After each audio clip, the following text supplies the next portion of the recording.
Bonjour à tous. Aujourd'hui, nous sommes le jeudi 11 septembre 2025 et notre ami Alex Kreiner est de retour parmi nous. Bienvenue à nouveau, Alex.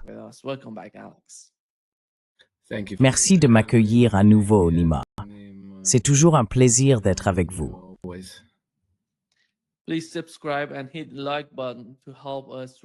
Veuillez vous abonner et cliquer sur le bouton j'aime pour nous aider à toucher plus de monde. Alex, hier, quelque chose de vraiment choquant s'est produit aux États-Unis. Nous avons appris que Charlie Kirk a été abattu alors qu'il s'exprimait sur un campus universitaire. Il y avait beaucoup de monde discutant de nombreux sujets, des questions sociales, des questions politiques. Après cette catastrophe, il semblait que tout le monde essayait de tirer profit de ce qui s'était passé. Certaines personnes, en particulier celles qui soutiennent Israël, ont affirmé qu'il avait été tué parce qu'il soutenait Israël. Quel est ton avis?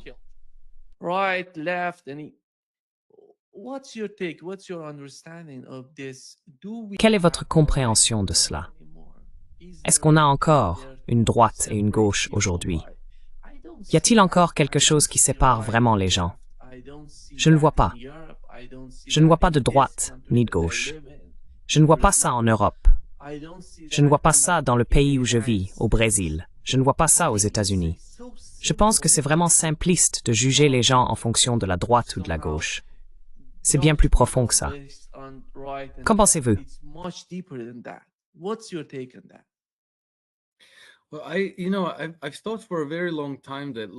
Eh bien, j'ai longtemps pensé que la division entre la gauche et la droite était une fausse dichotomie, car j'ai grandi dans le monde communiste, dans l'ex-Yougoslavie, sous le gouvernement communiste à parti unique.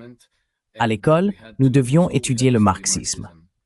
Ensuite, je suis allé en Occident à l'âge de 17 ans, et le reste de mon éducation a été très axé sur le capitalisme.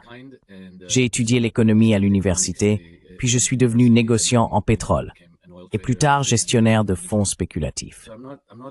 Donc je ne suis pas, vous voyez, je ne suis pas attaché à ces clivages idéologiques. Mais aussi, plus on comprend les véritables enjeux, plus on se rend compte qu'ils sont complètement factices.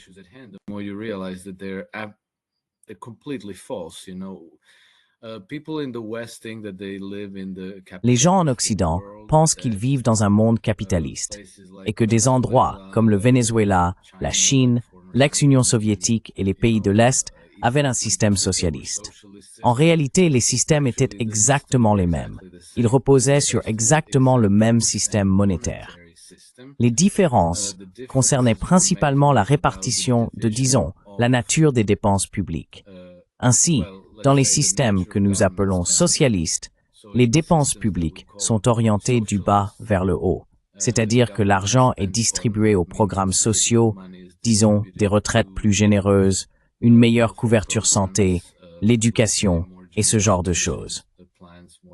Tandis que dans ce que nous appelons un système capitaliste, les dépenses publiques vont du haut vers le bas, c'est-à-dire qu'elles profitent principalement aux grandes entreprises, aux grandes banques, aux complexes militaro-industriels, à l'agro-industrie, à la grande pharma, et ainsi de suite.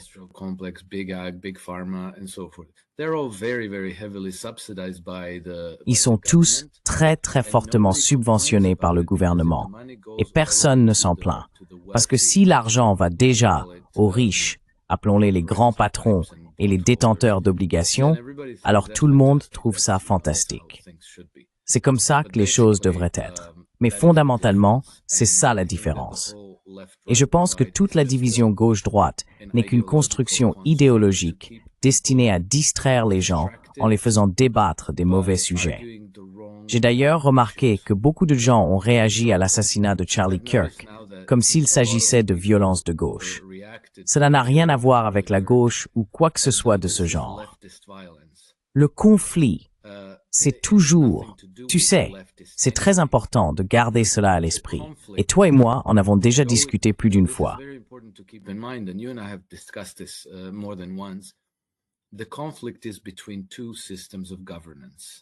Le conflit oppose deux systèmes de gouvernance. Ces deux systèmes sont, d'une part, l'approche oligarchique et colonialiste occidentale, qui vise toujours à bâtir un empire de colonies à travers le monde, et d'autre part, pratiquement le reste de l'humanité. Tant des pays comme la Russie, la Chine, l'Iran, le Brésil, l'Afrique du Sud, etc., que les populations nationales elles-mêmes. Car si les populations nationales ne sont pas favorables à ce système de gouvernement oligarchique, qui prévaut particulièrement en Europe occidentale, dans les anciennes nations colonialistes, comme la France et la Grande-Bretagne principalement, mais aussi aux Pays-Bas, en Allemagne et dans quelques autres. Alors ce système réprime également ses propres populations, ce que l'on observe partout autour de nous.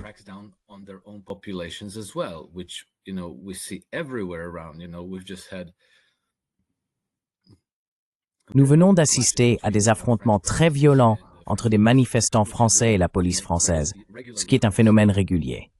Nous avons vu la même chose en Allemagne. Le parti AfD, qui n'est pas favorable au système mondialiste, vient de perdre 14 de ses candidats dans une région, tous décédés subitement en l'espace de 2 semaines, ce qui est statistiquement presque impossible. En France, l'opposition de l'Assemblée nationale menée par Marine Le Pen, en gros, elle a été interdite par les tribunaux français de participer aux élections présidentielles. Il y a eu une tentative d'assassinat contre Robert Fico. Il y a eu la disqualification de Călin Georgescu en Roumanie, et ainsi de suite. Et qu'ont tous ces gens en commun?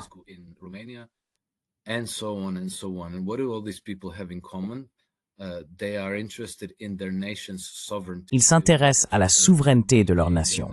Ils veulent retrouver la souveraineté de leur nation. Et en cela, ils s'opposent au système mondialiste de ces oligarchies d'Europe occidentale, qui sont d'ailleurs également présentes dans d'autres endroits, comme le Japon, les États-Unis, et ainsi de suite. Ils ont leurs satellites partout. Wall Street est l'un des satellites les plus puissants de ce système oligarchique, qui est toujours d'ailleurs enraciné dans les oligarchies de prêteurs d'argent. Ce n'est pas n'importe quel type d'oligarchie. Ce sont particulièrement les prêteurs d'argent, le cartel bancaire, les banques trop grandes pour faire faillite, les personnes qui les contrôlent. Ce n'est pas, vous savez, c'est caché.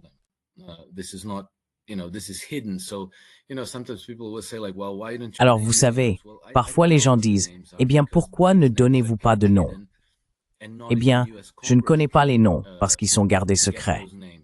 Et même le Congrès américain ne peut pas obtenir ces noms pour savoir exactement à qui il a affaire. Mais nous savons que certaines familles reviennent tout le temps, comme les Rothschild, les Rockefeller, les Mellon, les Fairchild, et ainsi de suite. Donc nous en savons un peu. Mais tout cela reste vague et flou. Mais voilà l'opposition. Ce sont les oligarchies des puissances d'Europe occidentale et des États-Unis, opposées à tout le reste. Pas seulement à d'autres nations comme la Russie et la Chine, mais aussi à toute personne qui s'oppose à elles, même au niveau national.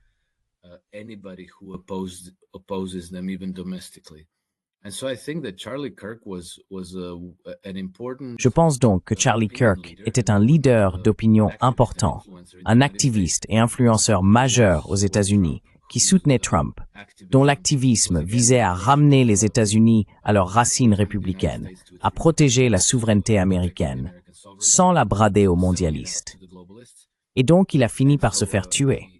Cela n'a rien à voir avec le fait qu'il soit à droite du centre et qu'il ait été tué par des personnes de gauche. Cela a tout à voir avec son opposition implicite au système de gouvernance mondialiste. Et puis vous savez, qui exactement l'a tué? Nous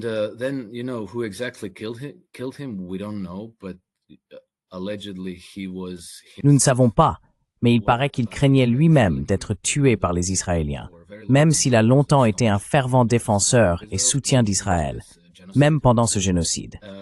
Mais il était aussi, je crois, sur la liste des personnes à abattre en Ukraine, ou quelque chose comme ça. Il figurait sur leur liste. Et d'après les commentaires que je vois en ligne, beaucoup de gens disent que non, ce n'était absolument pas un gauchiste mécontent. C'était un assassinat professionnel, bien planifié et bien coordonné. Donc je ne gaspillerai pas d'énergie à blâmer les gauchistes. C'est un autre problème auquel nous sommes confrontés.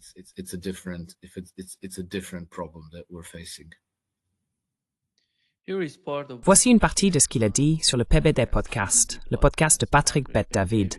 à propos d'Israël, Alex.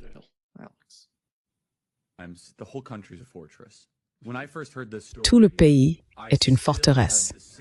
Lorsque j'ai entendu cette histoire pour la première fois, j'ai eu le même instinct viscéral qu'au début. J'ai vraiment du mal à y croire. Je suis allé à cette frontière de Gaza. On ne peut pas faire 3 mètres sans tomber sur un jeune de 19 ans armé d'un AR-15 ou d'une mitrailleuse automatique, qui est un soldat de Tsahal, n'est-ce pas? Tout le pays est sous surveillance. Alors laissez-moi expliquer un peu tout cela. On ne parle pas souvent de la politique israélienne, et la plupart des Américains ne le savent pas. Depuis 9 mois, Israël est au bord de la guerre civile. Ce n'est pas une exagération. Cette histoire judiciaire, il y avait des centaines de milliers d'Israéliens dans les rues parce que Bibi Netanyahou était en train de redéfinir la constitution israélienne. Ce n'est pas une exagération. Il disait que le pouvoir judiciaire avait trop de pouvoir.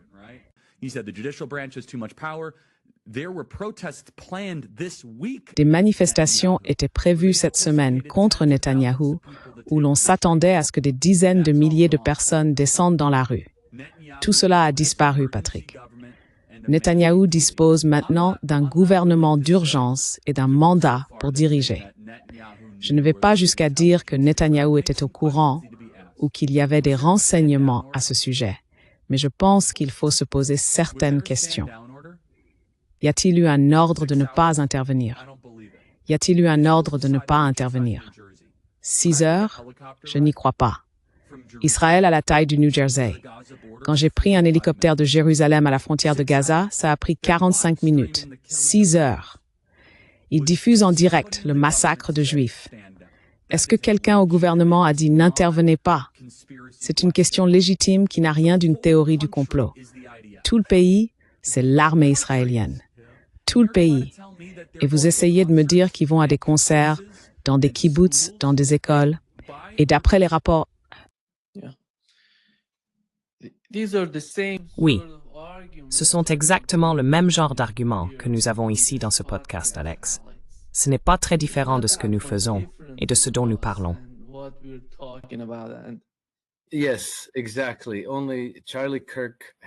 Oui, exactement. Sauf que Charlie Kirk avait une audience bien plus large. Il était américain. Son organisation Turning Point USA était très proche de Donald Trump. Je pense qu'ils ont galvanisé une grande partie de l'opinion publique américaine en faveur de Donald Trump. Donc peut-être qu'au moins aux États-Unis, il a été un acteur bien plus important. Et puis vous savez, il a commencé comme un fervent soutien d'Israël. Ce qui signifie qu'il a probablement été très bien accueilli, très bien accepté par le groupe pro-israélien aux États-Unis. Donc le voir changer d'avis et commencer à douter pourrait amener beaucoup de ses soutiens d'Israël à changer d'avis et à douter eux aussi. Donc en cela, vous savez, parce que vous et moi sommes peut-être du même côté depuis longtemps. Je veux dire, j'ai pensé que c'était une opération sous fausse bannière dès le premier jour. Ah, parce que je connais un peu cette frontière de Gaza.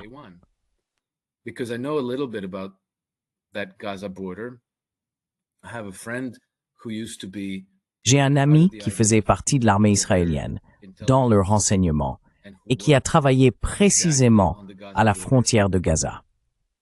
Et cette personne m'a dit à 100% que c'était une attaque sous faux drapeau. Il n'y a aucune chance que cela ait pu se produire autrement. J'y étais, j'ai travaillé à cette frontière, aucune chance. Et puis si tu as fait attention, j'ai trouvé 7 autres témoignages d'anciens soldats de l'armée israélienne, des commandants qui connaissaient bien cette frontière et qui ont dit la même chose. Il n'y a pas la moindre chance que ce ne soit pas une opération sous faux drapeau, qu'il n'y ait pas eu un ordre de ne pas intervenir. Et je pense qu'entre-temps, quelqu'un est même sorti pour confirmer, non, on a bien reçu un ordre de ne pas intervenir. Donc c'est clair. Mais tu sais, Charlie Kirk, c'est une autre catégorie de personnes. C'est un vrai croyant qui a commencé à perdre la foi.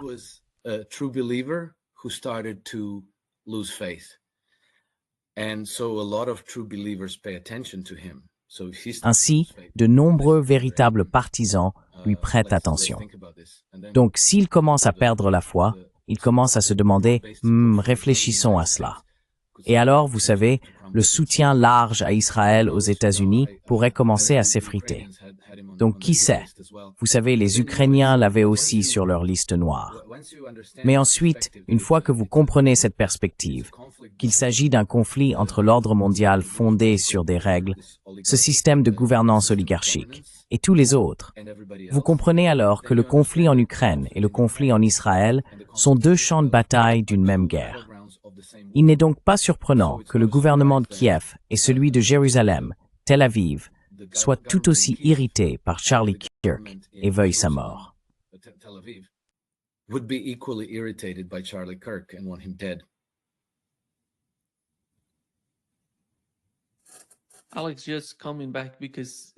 Alex, pour revenir sur le sujet, puisque nous parlons de Charlie Kirk, beaucoup de gens discutent de ce qui se passe. Et cette mentalité droite-gauche, aujourd'hui en Europe, si l'on prend Macron, Starmer, Merz, peut-on vraiment dire qui sont ces personnes? Sont-ils de gauche? Sont-ils de droite? Il n'y a rien de clair. Pourquoi devrions-nous nous lancer dans ce genre d'arguments et de discussions alors que nous savons que nous perdons simplement notre temps?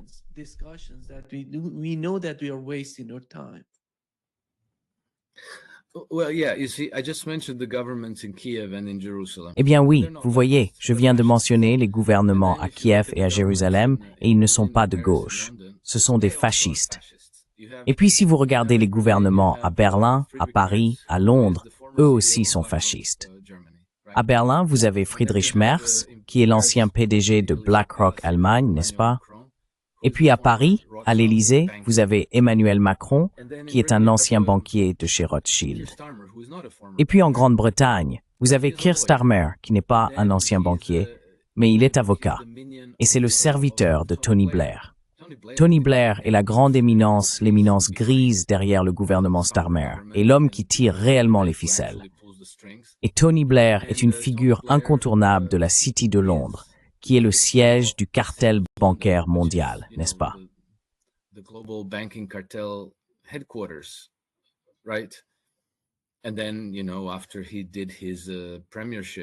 Et puis, après avoir terminé son mandat de Premier ministre, après avoir pris sa retraite en tant que Premier ministre de Grande-Bretagne, il a obtenu un poste de conseiller chez JP Morgan à 5 millions de livres par an.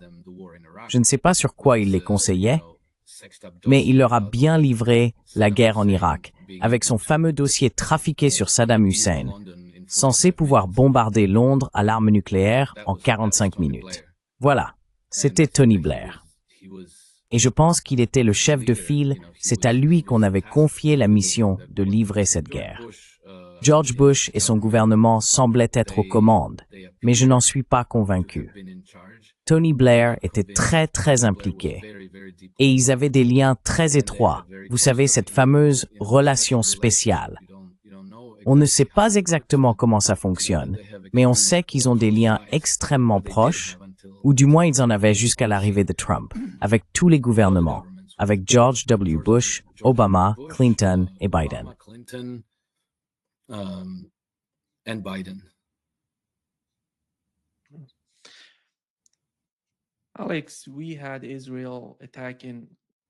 Alex, nous avons vu Israël attaquer le Qatar, et cela a d'une certaine manière bouleversé la donne au Moyen-Orient, pour la géopolitique de la région, pour ce qui s'y passe actuellement.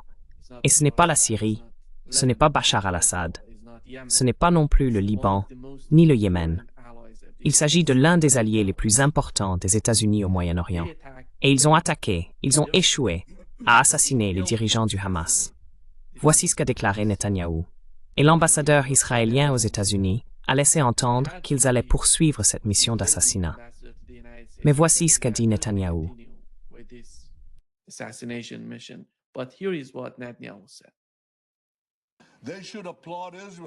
Ils devraient applaudir Israël pour avoir défendu ces mêmes principes et les avoir mis en pratique.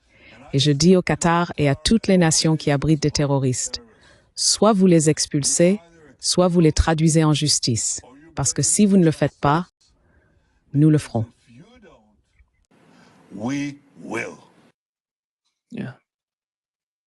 It seems that they're not backing down. They're going to attack again Oui, and again. il semble qu'ils ne reculent pas. Ils vont attaquer encore et encore, jusqu'à pouvoir assassiner ces personnes. En ce qui concerne l'attaque contre le Qatar, je pense que la gravité de ce qui s'est passé est immense pour la région. Comment pouvons-nous comprendre cela? Comment voyez-vous les conséquences de ce genre d'acte pour les États-Unis, selon vous, principalement?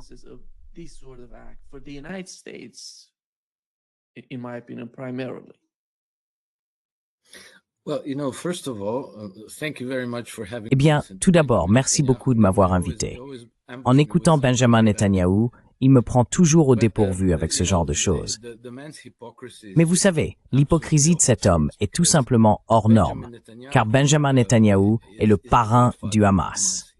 Il a en fait coordonné avec le Qatar pour le financement et il a fait pression sur le Qatar pour qu'il continue à financer le Hamas. Même lorsque les Qataris avaient des réticences et ne voulaient plus financer le Hamas. Et maintenant, il fulmine contre les Qataris en les accusant d'abriter des terroristes.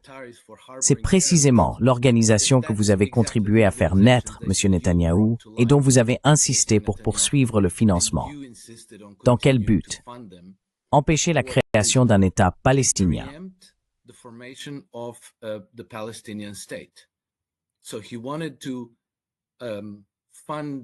Donc, il voulait financer un groupe qu'il voulait transformer en, vous savez, fanatiques djihadistes, ou du moins il les présentait comme tels. Vous savez, il voulait un tel groupe afin de pouvoir dire qu'il n'y avait personne avec qui négocier. Et puis, pour s'assurer que le Hamas et le Fatah en Cisjordanie ne se parlent pas, qu'ils restent en conflit l'un avec l'autre. Mais en ce qui concerne le Qatar, il y a une chose qui, pour une raison que j'ignore, est systématiquement passée sous silence dans les médias occidentaux traditionnels. C'est que le Qatar est un ami très proche et un allié de l'establishment de la politique étrangère britannique et du gouvernement britannique.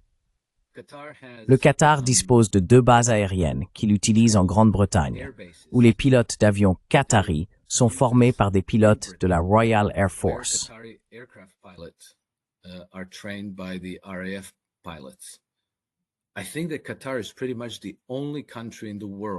Je pense que le Qatar est à peu près le seul pays au monde à disposer de 2 bases militaires au Royaume-Uni. Et il coopère de très près en matière de partage de renseignements.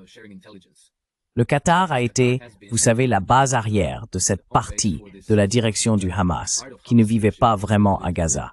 Il vivait à Doha, dans le luxe le plus total, des personnes comme Khaled Mekal, Ismail Haniyeh et d'autres. Il voyageait en jet privé, séjournait dans des hôtels 5 étoiles. Il ne partageait pas le sort du peuple palestinien à Gaza. Et lorsque l'attaque a eu lieu mardi au Qatar, mon premier pressentiment a été que c'était une attaque contre Trump. Et ma première question est, à qui profite cela?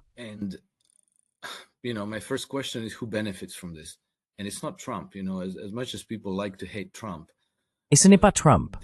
Même si beaucoup de gens aiment détester Trump, cela a potentiellement porté un coup fatal à sa crédibilité, car ce n'était pas la première fois qu'il tombait dans ce piège.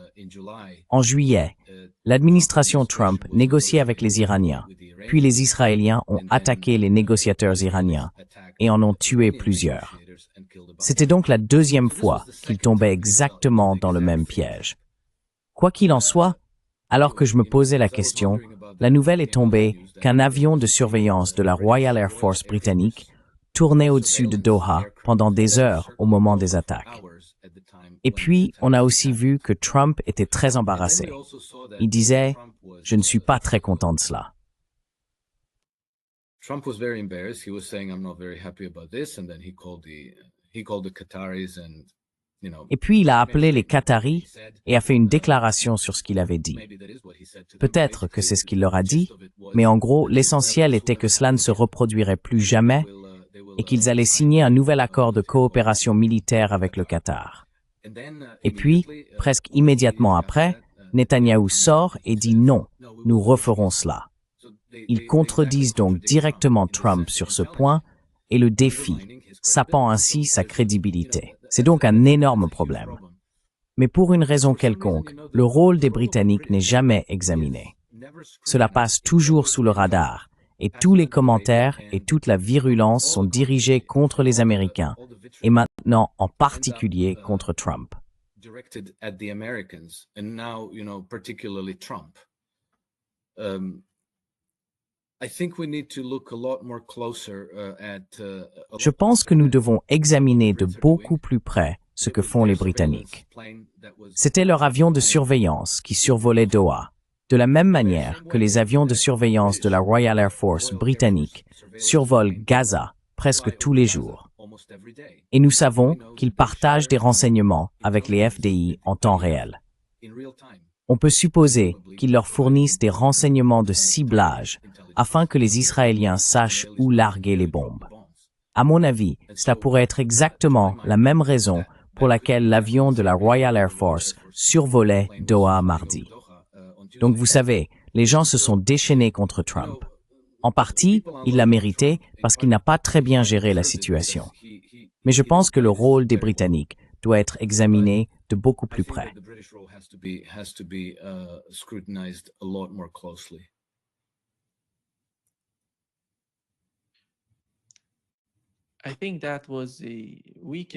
Je pense que c'était, on peut dire qu'ils ont été attaqués.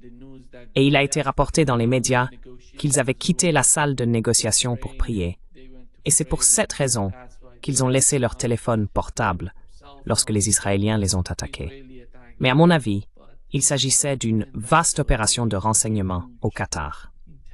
Et qui est derrière tout cela? C'est la grande question.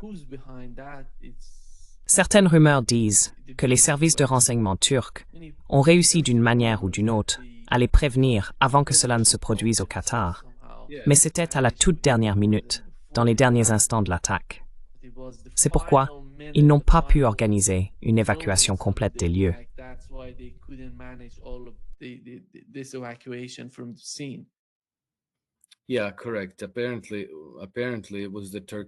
Oui, c'est exact.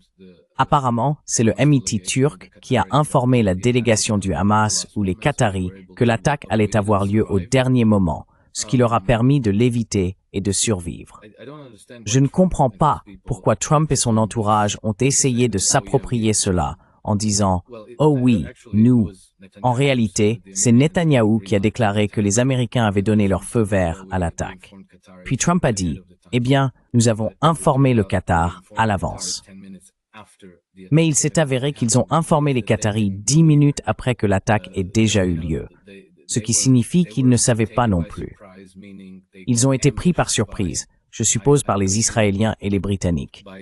Et vous savez, cela risque de détruire la crédibilité de Trump, car qui voudra désormais négocier quoi que ce soit avec les Américains, avec son administration?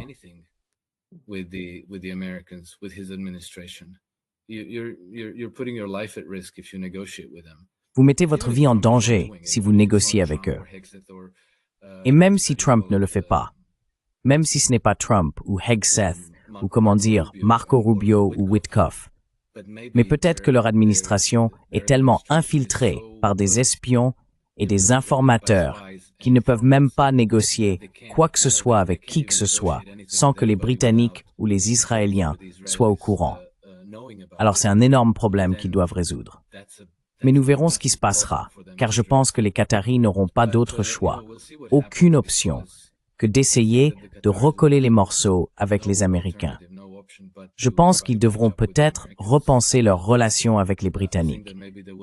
Parce que si je sais que l'avion britannique survolait Doha au moment des attaques, alors ils le savent. Les Russes le savent. Les Américains le savent maintenant. Les gens du Hamas le savent.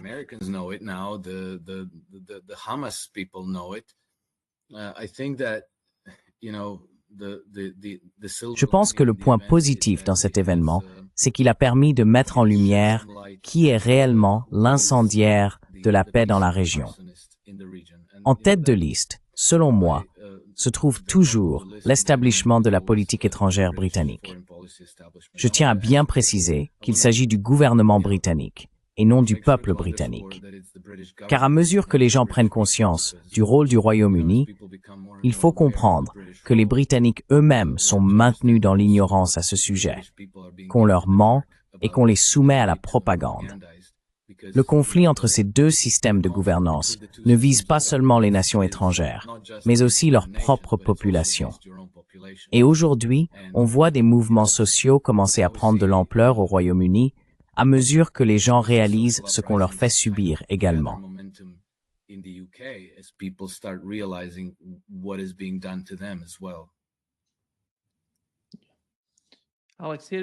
Alex, voici ce qu'a dit le Premier ministre qatari.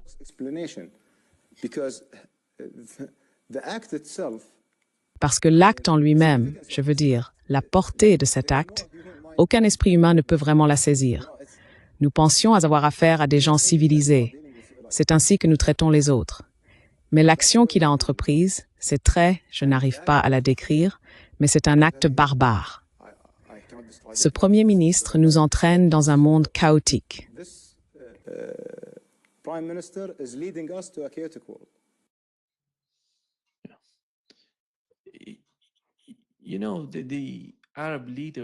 Vous savez, les dirigeants arabes, je pense qu'ils sont tellement désespérés. Ils ne savent pas quoi faire, parce que tout ce temps, ils cherchaient d'une certaine manière la sécurité à travers leurs liens et leurs relations avec les États-Unis. Si Israël peut les attaquer et que personne n'est là pour les défendre, alors qui sera là? Ils n'ont pas une armée capable de réagir ou de répondre à Israël. Donc hier, j'ai entendu que le Premier ministre qatari ou des responsables au Qatar ont dit à Wetcov qu'ils cherchaient des alternatives à la sécurité offerte par les États-Unis. Ils pourraient se tourner vers la Chine ou la Russie, je ne sais pas, d'autres endroits.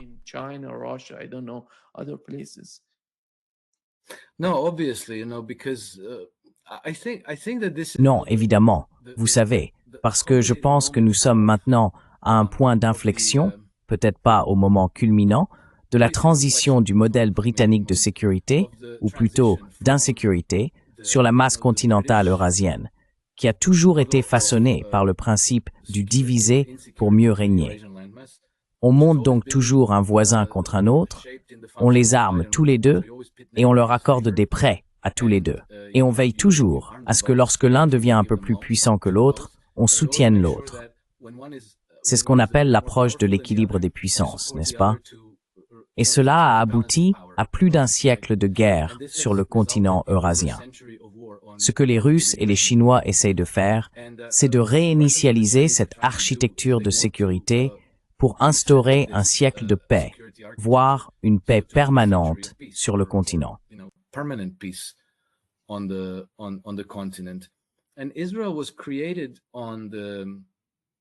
Et Israël a été créé au Levant, sur les territoires palestiniens, précisément dans le but de maintenir la région constamment déstabilisée, constamment au bord de la guerre ou en guerre. Rien que ces dernières 72 heures, Israël a attaqué 6 pays de la région, 6 en 72 heures. Personne ne sourcille.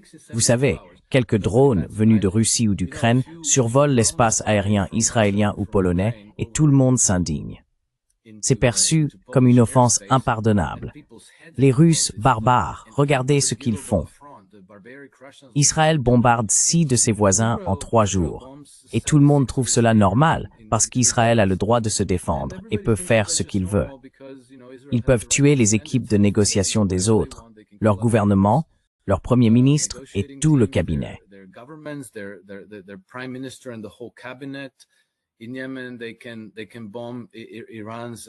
Au Yémen, ils peuvent bombarder l'ambassade d'Iran en Syrie. Ils peuvent faire ce qu'ils veulent, et personne ne s'en soucie. Et donc, vous savez, une analyse impartiale de ces choses, déjà en 2012, aux États-Unis, en coopération avec toutes, je crois qu'il y en avait 16 à l'époque, toutes les 16 agences de renseignement des États-Unis, est arrivée à la conclusion que l'existence d'Israël est antithétique aux intérêts américains dans cette région. Et maintenant, cela devient évident. Malheureusement, il y a beaucoup de mythes, beaucoup d'idées reçues, où tout le monde pense que les États-Unis sont subordonnés à Israël. Ce n'est pas le cas.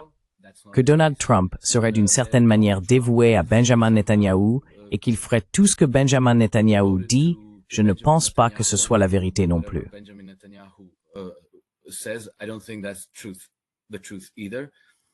But I think that we're coming to the point where Mais je pense que nous arrivons à un point où la situation actuelle devient insoutenable.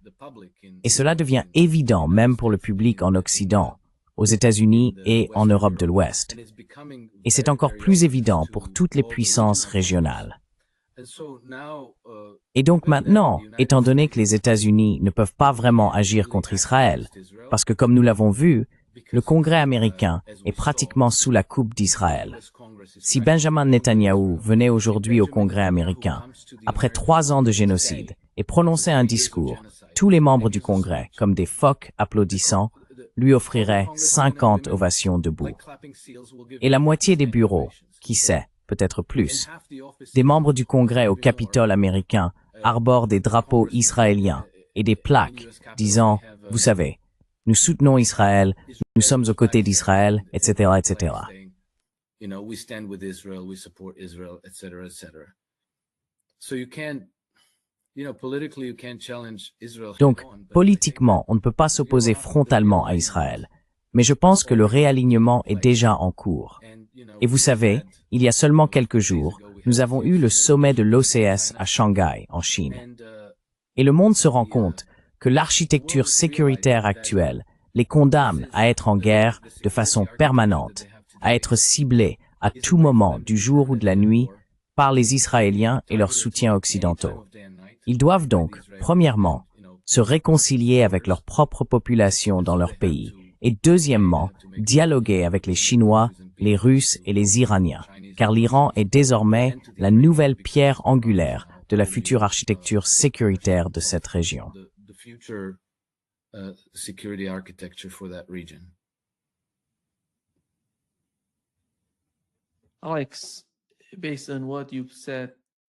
Alex, d'après ce que tu as dit, il semble que les États-Unis soient piégés dans 2 des projets britanniques les plus importants, l'un en Ukraine et l'autre en Israël. Et j'irais même jusqu'à dire que, même dans le cas de l'Iran, ils parlent encore des otages de 1969 et 1980.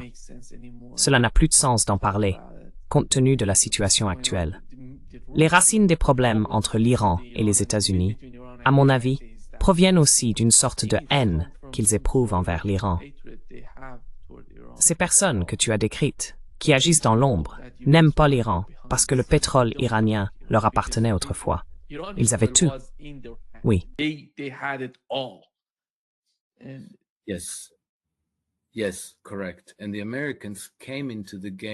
Oui, c'est exact. Et les Américains sont arrivés dans le jeu bien plus tard. Ils sont entrés en scène après la Seconde Guerre mondiale. Les Britanniques avaient déjà pénétré en Iran au début du siècle dernier. Donc dès le tout début des années 1900, les Britanniques étaient déjà en Iran et voulaient sécuriser les réserves de pétrole iraniennes pour les exploiter. Ainsi, ce sont les Britanniques qui avaient pratiquement le contrôle total de toute la production pétrolière iranienne. À un certain moment, ils ont commencé à perdre le contrôle là-bas. Et d'une manière ou d'une autre, ce qui reste pour moi un grand mystère, ils ont réussi à convaincre les Russes, les Soviétiques, sous le gouvernement de Staline, de les aider à pacifier l'Iran. Ainsi, pratiquement 1 mois après le début de l'opération Barbarossa, qui a eu lieu en juillet 41, en août 1941, 1 mois plus tard, les Russes ont envoyé environ 100 000 soldats en Iran pour occuper le nord du pays, tandis que les Britanniques contrôlaient le sud de l'Iran.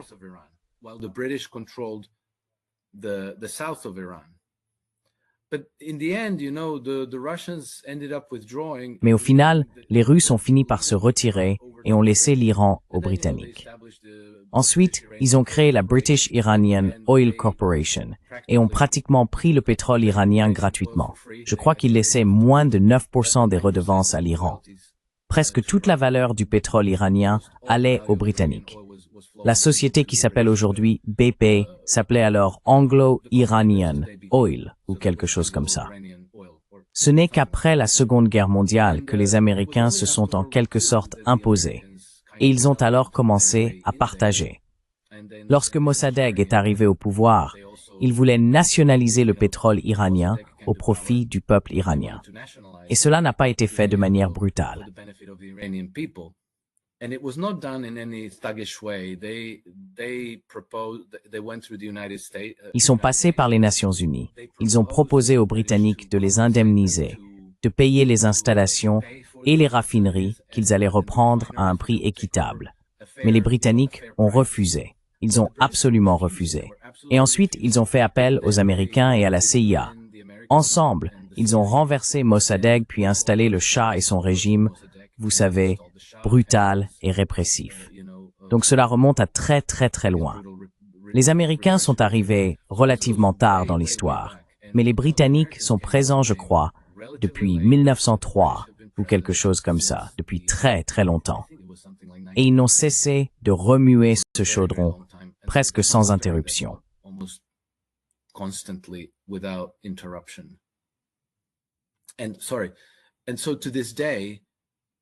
Et donc, jusqu'à aujourd'hui, ce sont les Britanniques qui veulent un changement de régime. Car ce qu'il est important de comprendre dans la situation iranienne, c'est que l'objectif de ce système oligarchique de pouvoir en Occident est le changement de régime en Iran. Ils ne se soucient pas du programme nucléaire iranien. Ils donneraient des bombes nucléaires à l'Iran s'ils pouvaient installer leurs propres hommes au sein du gouvernement iranien. C'est ça le vrai enjeu. Et vous savez, on a vu que Trump n'était pas d'accord avec ça. Il a dit « Je ne suis pas intéressé par un changement de régime ». Il voulait conclure des accords pour que des entreprises américaines puissent aller là-bas et faire des affaires avec les Iraniens. Mais les Israéliens, qui sont la création de l'Empire britannique, de la City de Londres et de Paris, veulent un changement de régime.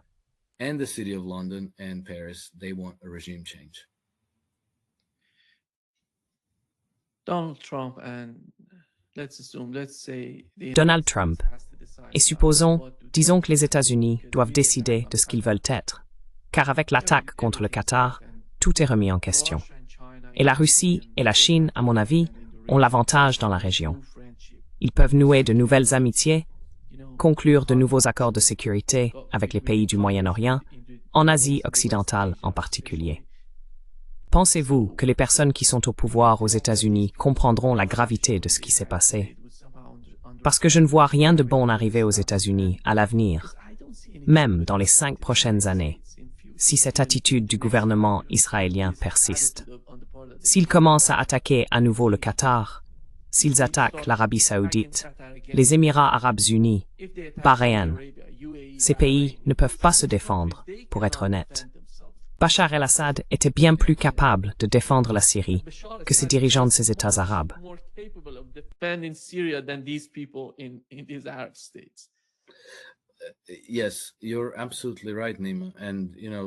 Oui, tu as tout à fait raison, Nima. Et tu sais, il n'est même pas nécessaire d'aller bien loin. L'un des pays qui vient de rejoindre l'initiative La Ceinture et la Route est le Népal. Et il y a 2 ans, je crois que c'était en novembre 2023, les championnes des révolutions de couleur dans le monde, Victoria Nuland et Samantha Power, étaient au Népal pour vanter les mérites de la démocratie libérale et faire pression sur le gouvernement népalais afin qu'il choisisse entre l'ordre mondial fondé sur des règles et la Chine. Et donc, tu sais, les Népalais ont mal choisi. Ils ont adhéré à l'initiative La Ceinture et la Route.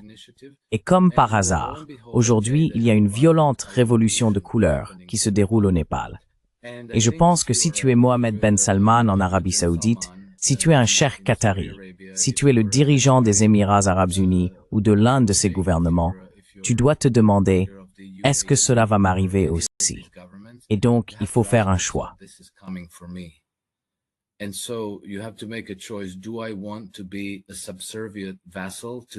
Est-ce que je veux être un vassal soumis à cet ordre mondial fondé sur des règles?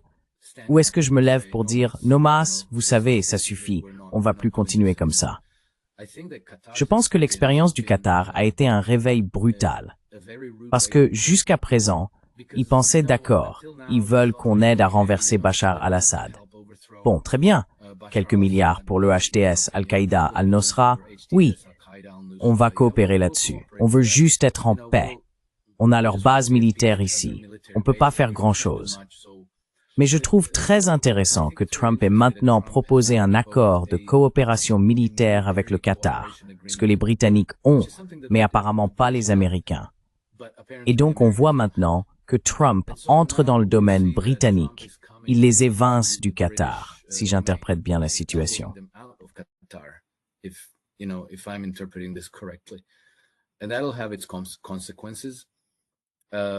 Et cela aura des conséquences, surtout si Trump s'en sort.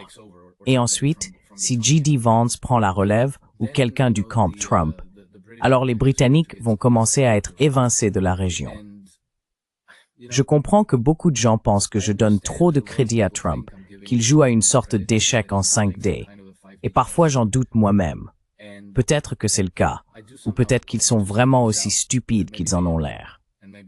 Mais je cherche aussi des indices du côté des Britanniques, des Européens en général, et des Russes. Cela me confirme en quelque sorte que mon intuition est peut-être juste, parce que les Européens sont absolument hystériques à propos de Trump. Ils le détestent, et c'est dans leurs médias tous les jours, tout le temps. Et puis les Russes, au contraire, le soutiennent. Les Russes font leur devoir, ils savent à qui ils ont affaire. Ils y font face tous les jours.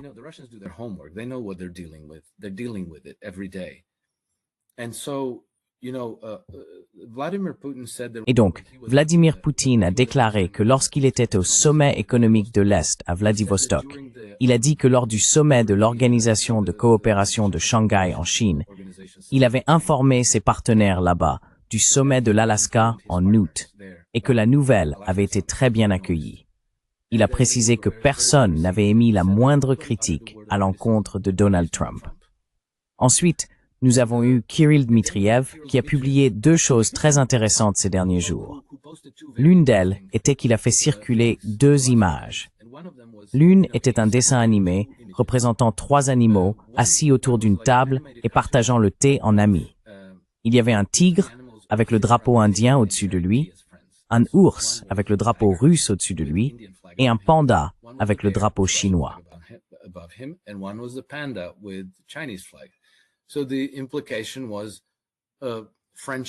Donc l'implication était une amitié entre la Russie, la Chine et l'Inde. Et puis sous cette image, il avait la même photo, mais il y avait aussi un aigle avec un drapeau américain au-dessus. Il a publié ça sur son Instagram, où il a principalement des abonnés russes. L'image dit « Quelle image est la meilleure ?» Sa publication dit « Quelle image est la meilleure? Celle qui inclut les États-Unis ou celle sans les États-Unis ?» Il a publié sur X que 67% de ses abonnés russes ont choisi l'image incluant les États-Unis. Et puis rappelez-vous Trump il y a quelques jours, non, pas il y a quelques jours, à la fin du mois d'août, je crois le 30 août, Trump a publié une photo de lui comme ça avec sa main, et au-dessus de sa main gauche, il y avait Q+, Q, vous savez le QAnon.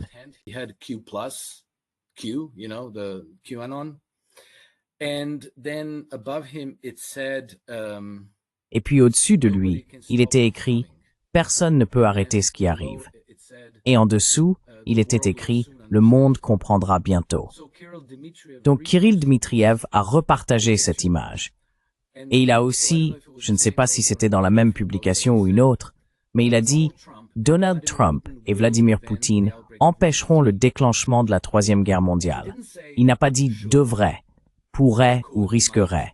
Il a dit « empêcheront ». Et pour que tout le monde comprenne, Kirill Dmitriev n'est pas un Russe quelconque. Il est à la tête du Fonds souverain russe.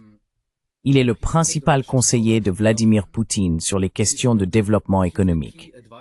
Et il faisait partie des personnes qui étaient en Alaska pour la rencontre entre Donald Trump et Vladimir Poutine.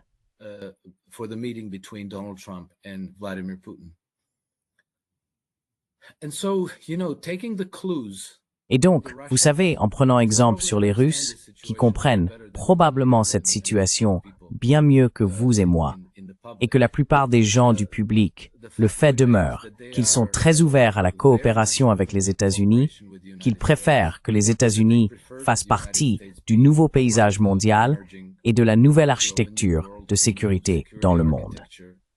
Et le fait que Kirill Dmitriev ait déclaré que Trump et Poutine empêcheront le déclenchement de la Troisième Guerre mondiale?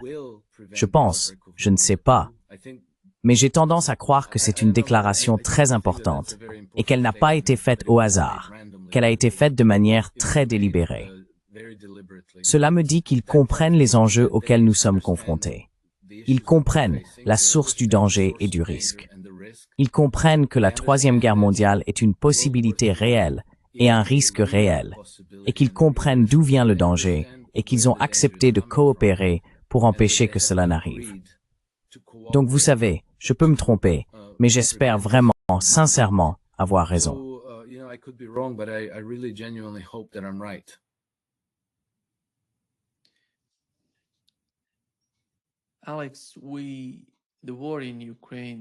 Alex, la guerre en Ukraine a transformé l'armée russe. Regardez l'armée russe aujourd'hui par rapport à ce qu'elle était avant le début du conflit en Ukraine. Ce n'est même pas comparable. Supposons que cette guerre par procuration les ait placés dans une meilleure position, politiquement, géopolitiquement, militairement, à tous les niveaux. Pourquoi la Russie aurait-elle besoin d'entrer en Pologne? Et ils essayent de le faire. Hier, j'ai parlé avec Alistair Crook, avec Scott Ritter, tout le monde dans les médias alternatifs. Ils pensent qu'il s'agissait d'une opération sous faux drapeau. C'est l'un de ces derniers mouvements, avant que tout ne s'effondre. Parce que si vous n'êtes plus capable de poursuivre le conflit en Ukraine, le personnel, les armes, cela ne va plus comme avant pour l'Ukraine. Alors que vous reste-t-il? Il vous faut une opération sous faux drapeau. Il vous faut une nouvelle attitude. Allez-y.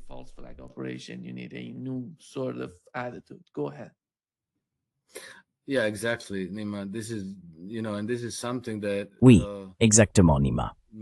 Et c'est quelque chose que beaucoup d'entre nous anticipaient et prédisaient, qu'il deviendrait d'une manière ou d'une autre nécessaire de mettre en scène une attaque sous faux drapeau quelque part en Europe, afin de galvaniser l'unité du bloc occidental, de l'Occident collectif, de la coalition des volontaires si l'on veut, pour que tous se lèvent, s'unissent et partent en guerre contre la Russie. Parce que c'est leur seul espoir qui leur reste. Et la même chose s'est produite en Syrie, en je crois 2015, lorsque Bachar al-Assad était enfin sur le point de gagner. Appelons cela une guerre civile, même si ça ne l'était pas.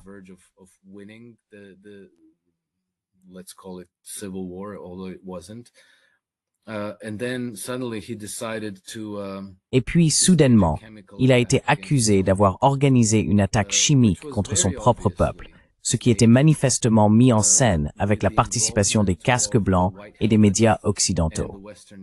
Là encore, l'objectif était d'essayer de rallier l'Occident pour venir en aide à Al-Nosra et à Al-Qaïda, et pour en finir avec le régime de Bachar al-Assad. Mais souvenez-vous, cela n'a pas fonctionné. Ainsi, pendant au moins 8 années supplémentaires, Bachar al-Assad a survécu et est resté président de la Syrie. Et aujourd'hui, nous avons cette prétendue attaque. Il s'agissait uniquement de drones sans charge utile, sans explosifs à bord. C'est donc très étrange ce qui s'est passé. Les Russes ont immédiatement déclaré qu'ils n'avaient rien à voir avec cela, ce que nous ne savons pas. Peut-être que oui, peut-être que non. Which we don't know. Maybe it does, maybe it doesn't. There's a possibility that the drones were Russian. Il est possible que les drones aient été russes, mais qu'ils aient dévié de leur trajectoire à cause de la guerre électronique, la guerre EMF, qui les aurait fait perdre la connexion avec leur système de guidage. Apparemment, ils étaient tous des leurs puisqu'ils ne transportaient aucune charge utile, et je pense qu'ils étaient tous fabriqués en polystyrène. Donc ce n'étaient pas les drones gérants, ceux qui volent et bombardent des cibles. Il serait donc incroyablement stupide et insensé de la part des Russes de mettre en scène ce genre d'attaque et de provocation de manière délibérée. Il est presque certain qu'il s'agissait soit d'un accident, soit d'une attaque sous faux drapeau. Maintenant, on voit les puissances européennes, ou plutôt pas les puissances européennes, mais les dirigeants de ce système de gouvernance pro-mondialiste, explosé d'indignation. L'affront russe, violation de l'espace aérien polonais, cela ne peut être pardonné. Nous devons tous nous unir et partir en guerre, car voilà, les Russes nous ont montré qu'ils veulent envahir l'Europe. C'était le début. Nous devons nous unir et ainsi de suite. Dans le même temps, Israël peut bombarder 6 pays en 72 heures et personne ne bronche. Mais tout le monde est complètement indigné par des drones leurres russes. Peut-être qu'ils ne sont même pas russes.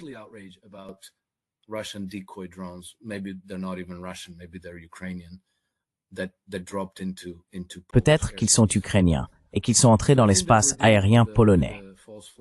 Donc je pense que nous sommes face à un faux drapeau destiné à intensifier la guerre, à venir au secours de l'Ukraine en unissant la coalition européenne des volontaires, 26 nations qui se seraient engagées à aider l'Ukraine.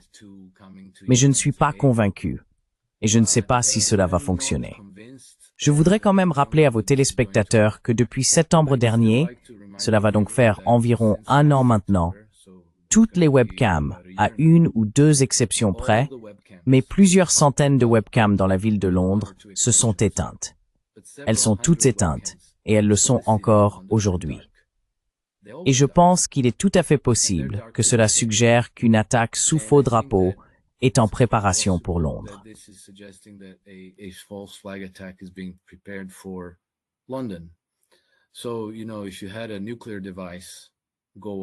Donc vous savez, si un engin nucléaire explosait au-dessus de Londres, ou si une bombe sale était utilisée, cela pourrait être le déclencheur, car il faut un événement à fort nombre de victimes, ce qui n'a pas été le cas en Pologne.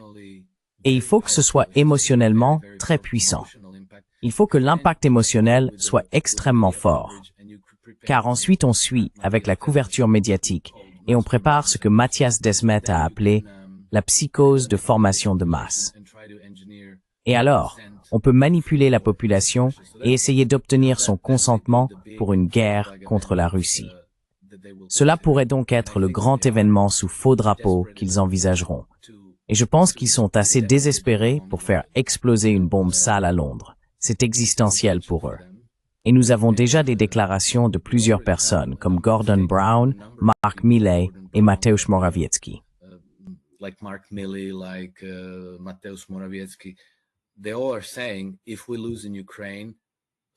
Ils disent tous que si nous perdons en Ukraine, comme Boris Johnson aussi, si nous perdons en Ukraine, cela signifiera la fin de l'hégémonie occidentale pour des générations à venir.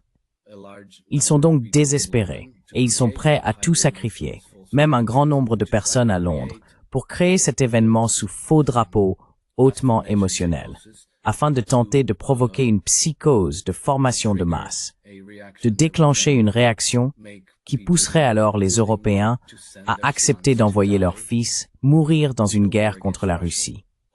Évidemment, pas pour leur propre bénéfice, mais pour celui de cette oligarchie qui continue en grande partie de diriger les choses et qui veut démanteler la Russie, coloniser la Russie et transformer la richesse des ressources naturelles russes en leur propre garantie privée.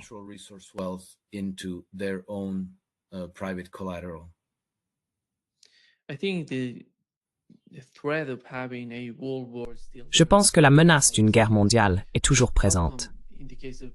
Alex, parce que l'issue, dans le cas de cette opération sous faux drapeau, à mon avis en Pologne, la réaction a été d'une certaine manière incroyable.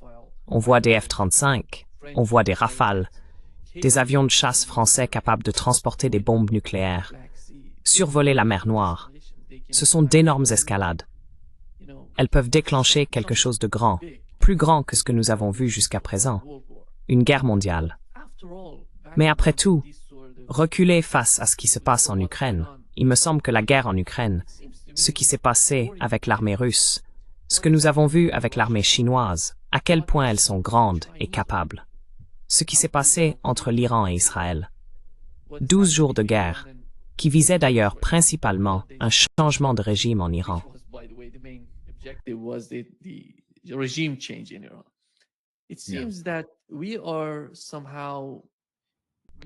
Il semble que nous nous dirigions à nouveau vers une sorte de révolution coloniale, ou une forme de guerre froide, une nouvelle version de la guerre froide. Et ce n'est pas seulement au Moyen-Orient. Regardez le Pakistan, toujours en Asie de l'Ouest. Regardez le Bangladesh. Vous avez mentionné le Népal.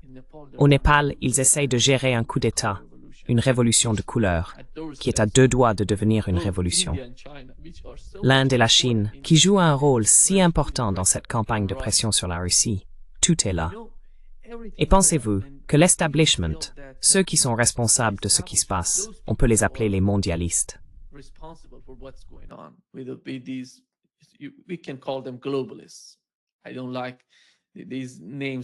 Je n'aime pas ces termes, mais ce sont des mondialistes.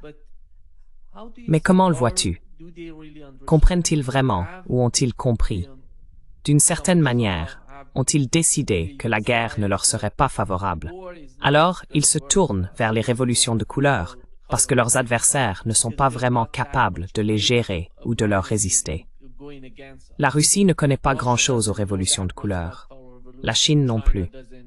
L'Iran, d'une certaine façon, ils n'ont aucune idée des révolutions de couleur, parce qu'ils n'ont jamais rien fait de ce genre dans aucune région du monde. Mais les mondialistes sont des maîtres des révolutions de couleur. Ce serait leur principal atout, le point le plus important pour eux, car ils y sont très puissants.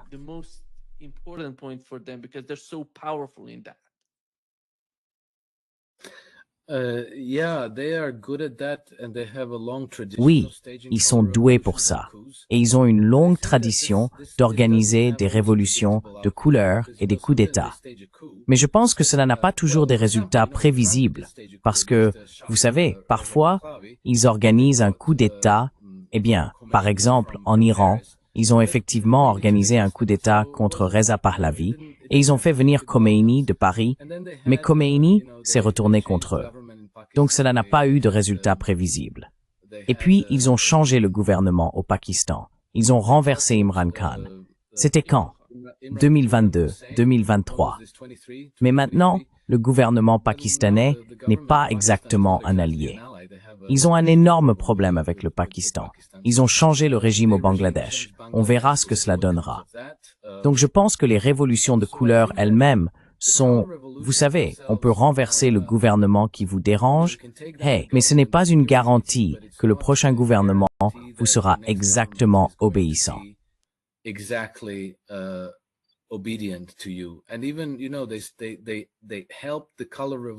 même, vous savez, ils ont soutenu la révolution de couleur en Ukraine en 2004, mais cela n'a pas fonctionné parce qu'ils ont mis Viktor Yushchenko au pouvoir, qui était à peu près aussi populaire en Ukraine que Keir Starmer l'est en Grande-Bretagne aujourd'hui. Donc je pense que ce n'est pas une proposition gagnante, qu'il faille continuer à organiser des révolutions de couleur et des coups d'État, en espérant faire venir quelqu'un comme Zelensky, ou quelqu'un comme Boris Eltsine, ou Juan Guaido au Venezuela. Je pense que les résultats de ces révolutions de couleur sont bien moins prévisibles que peut-être une invasion ou une guerre à visage découvert. Et puis, vous savez, il faut se rappeler que la fonction de la guerre n'est pas seulement d'aller attaquer le régime cible. L'une des principales fonctions de la guerre est de permettre à l'establishment dirigeant de votre pays d'avoir un ennemi extérieur afin de maintenir la cohésion de la société.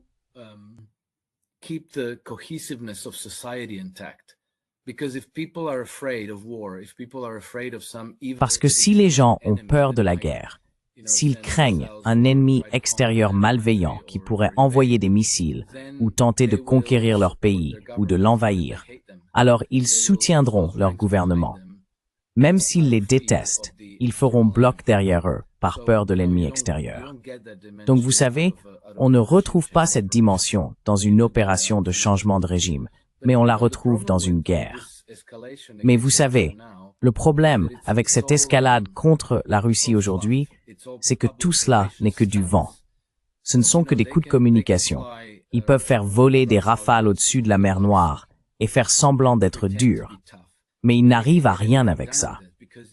Car sans le renseignement satellitaire américain, sans le soutien logistique américain, les munitions, les pièces détachées, la coordination, la capacité de faire la guerre des Européens est très, très limitée.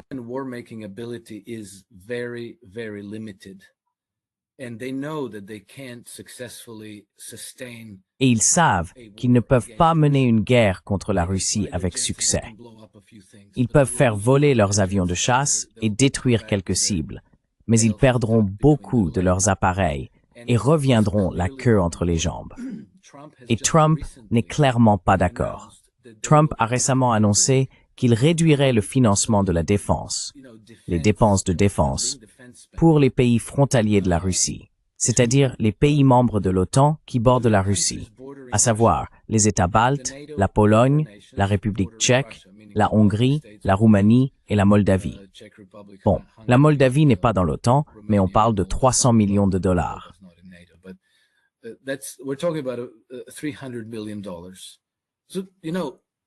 Donc, vous savez, cela n'a encore une fois pas vraiment attiré l'attention des médias.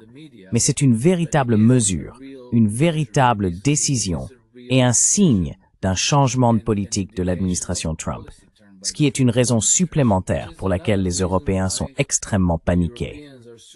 Et non seulement ils intensifient cette guerre, mais nous avons aussi eu Ursula von der Leyen cette semaine qui s'est adressée au Parlement européen en disant que nous sommes au bord d'une nouvelle urgence sanitaire. Vous savez, une autre pandémie. Mais de quoi parle-t-elle? Franchement, on dirait qu'ils s'accrochent à n'importe quoi. Ils vont essayer n'importe quoi maintenant, parce qu'ils sont littéralement en train de faire face à une défaite en Ukraine.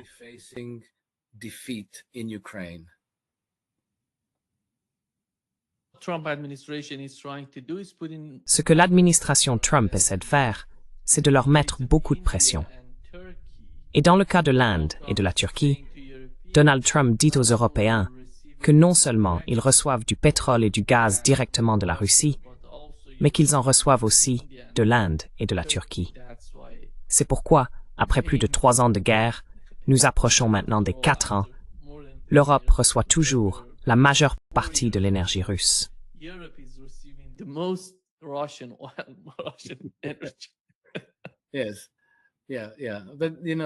Oui, mais cela ne va pas disparaître. C'est simplement la réalité des choses. J'étais dans l'armée croate pendant la guerre dans les années 1990 et je me souviens que nous faisions beaucoup de commerce avec les Serbes. Nous faisions la guerre contre les Serbes, mais quand ils avaient besoin de pétrole, les raffineries croates leur en livraient et leur en vendaient. Et nous avions même alors, un ami à moi m'a raconté cette histoire à l'endroit où il était posté. Et il disait qu'ils étaient au milieu. Vous savez, il y avait des positions serbes, des positions croates et des positions musulmanes. Et donc, des combats ont éclaté entre les Serbes et les musulmans. Et les Croates étaient juste là, mais ils ne participaient pas à ces combats.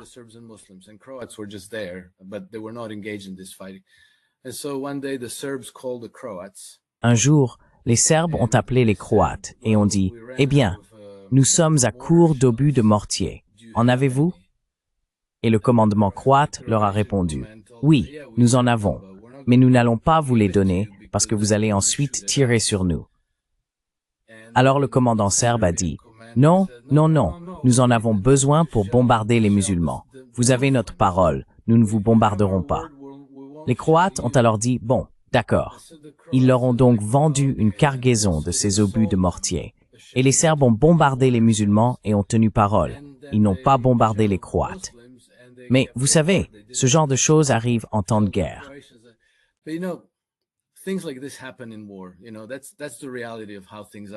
Vous savez, c'est la réalité de la situation. Donc le fait que les Européens soient tellement désespérés de détruire la Russie, mais qu'ils continuent à acheter des armes, du pétrole et du gaz, et qui sait quoi d'autre, à la Russie, cela ne me surprend pas. Peut-être qu'ils doivent enlever les étiquettes et faire acheter les produits par les Indiens, puis les importer indirectement, même s'ils payent une prime plus élevée. Mais ce genre de choses va se produire tout le temps. La guerre n'est pas hermétique et elle n'est pas totale. Certains accords commerciaux continuent de fonctionner comme si de rien n'était. Je pense que c'est simplement normal. C'est comme ça.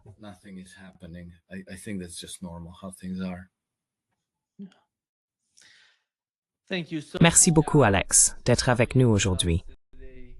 C'est un grand plaisir, comme toujours. Plaisir. Merci. À la prochaine, Nima.